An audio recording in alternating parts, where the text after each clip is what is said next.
வணக்கம். டிஎன்பிஎஸ்சிக்கு புவியியல் பார்க்கலாம்.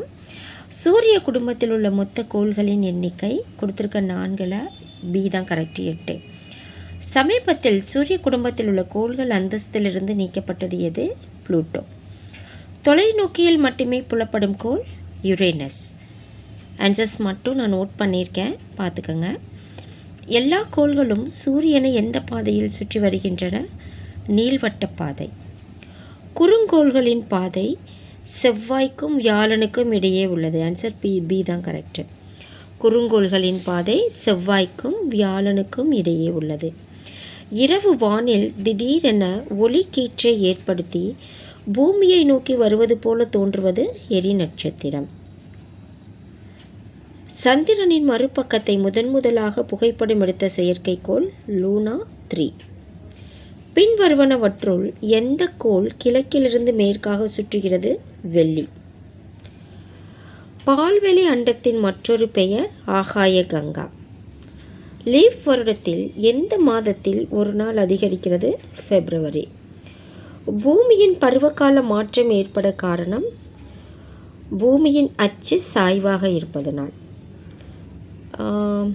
எந்த மாதத்தில் இரவும் பகலும் சமமாக இருக்கின்றது? மார்ச் 21. அடுத்து, பூமியின் அச்சு எத்தனை டிகிரி கோணத்தில் சாய்ந்துள்ளது? 23.5 டிகிரி. பி தான் கரெக்டு. லீப் ஆண்டில் பிப்ரவரி மாதத்தில் உள்ள நாட்கள் 29.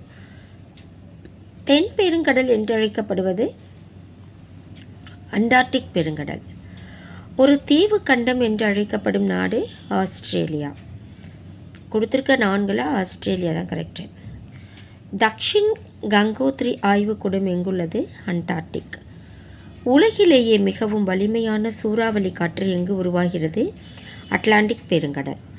நெருப்பு வலயம் எனப்படும் பகுதி உள்ள இடம் பசிபிக் பெருங்கடல். அடுத்து, உலகிலேயே மிகவும் நீளமான நதி நைல் நதி. உலகிலேயே மிகவும் ஆழமான கடல் பகுதி மரியானா அகழி. பூமியின் வடிவம் எத்தகையது? ஜியாட் வடிவம்.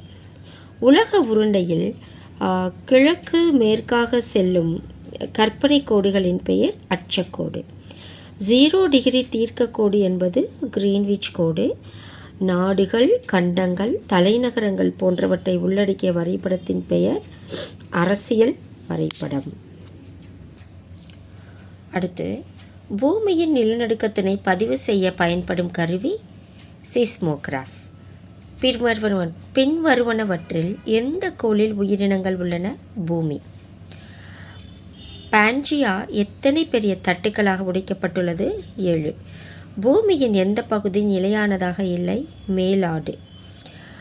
புவி மேலோட்டில் மிகப்பெரிய அளவிற்கு செங்குத்து நகர்வு ஏற்படுவது எவ்வாறு அழைக்கப்படுகிறது? என்டோஜெனிக். நன்றி.